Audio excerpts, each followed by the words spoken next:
राज्यपाल की शक्तियां अथवा कार्य। आइए सबसे पहले समझते हैं उसकी कार्यकारी शक्तियों को। राज्यपाल मुख्यमंत्री और मुख्यमंत्री के परामर्श पर अन्य मंत्रियों की नियुक्ति करता है। राज्यपाल राज्य लोक सेवा आयोग के अध्यक्ष एवं सदस्यों की नियुक्ति करता है। यहाँ यह जानना प्रासंगिक है कि राज्यपाल राज्य लोक सेवा आयोग के अध्यक्ष एवं सदस्यों की नियुक्ति तो करता है, परंतु उन्हें हटा नहीं सकता। इन्हें उच्चतम न्यायालय के प्रतिवेदन पर राष्ट्रपति द्वारा ही हटाया जा सकता है। राज्यपाल राज्य विश्वविद्यालयों के कुलपतियों की नियुक्ति करता है। राज्यपाल राज्य के उच्च न्यायालय के न्यायाधीशों की नियुक्ति के संदर्भ में राष्ट्रपति को परामर्श देता है। वह राज्य के महाधिवक्ता की नियुक्ति करता है। राज्यपाल राष्ट्रपति शासन के समय राष्ट्रपति के प्रतिनिधि के रूप में कार्य करता है।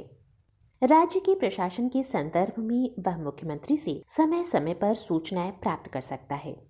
राज्यपाल राज्य के उच्च सदन अर्थात विधान परिषद की कुल सदस्य संख्या की 1/6 सदस्यों को मनोनीत करता है, जो साहित्य, कला, विज्ञान, समाज सेवा, सहकारिता के क्षेत्र में विशेष ज्ञान एवं अनुभव रखते हैं। और आइए अब समझते हैं राज्यपाल की विधायी शक्तियों को। राज्यपाल राज्य विधानमंडल का अंग होता है।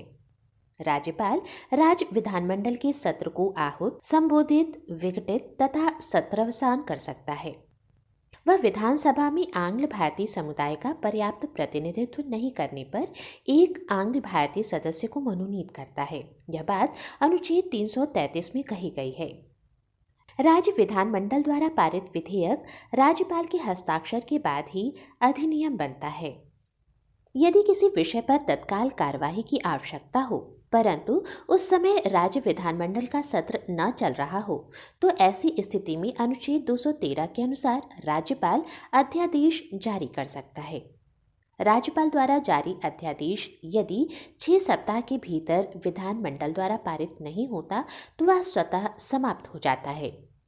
राज्यपाल धन विधेयक के अतिरिक्त किसी विधेयक को राज्य विधानमंडल के पास पुनर्विचार के लिए वापस भेज सकता है, परंतु राज्य विधानमंडल द्वारा दोबारा पारित किए जाने पर अपनी सहमति देने के लिए राज्यपाल बाध्य होता है।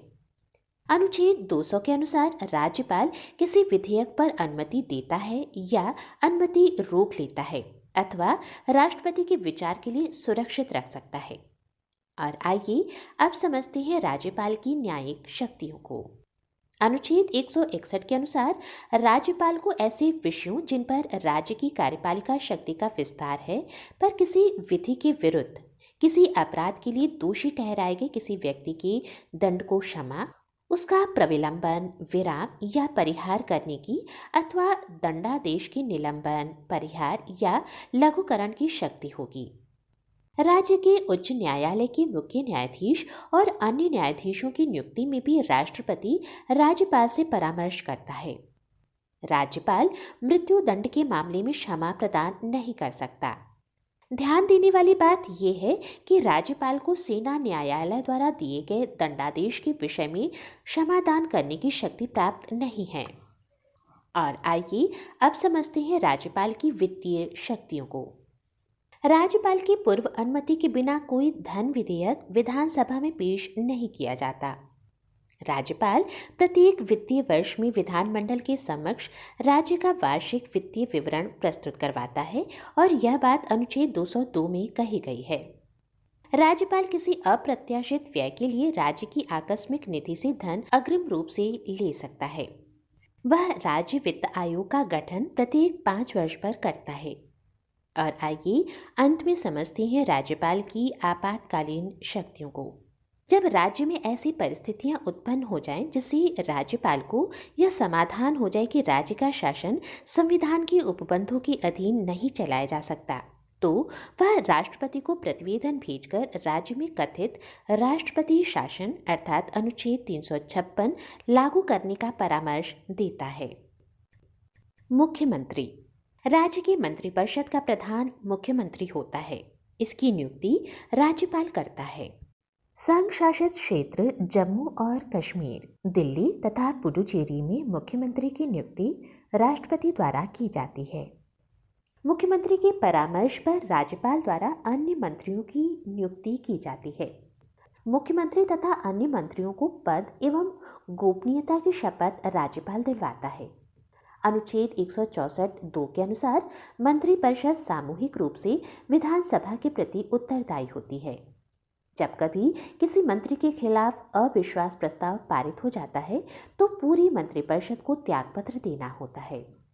मुख्यमंत्री मंत्रिपरिषद की बैठकों की अध्यक्षता करता है।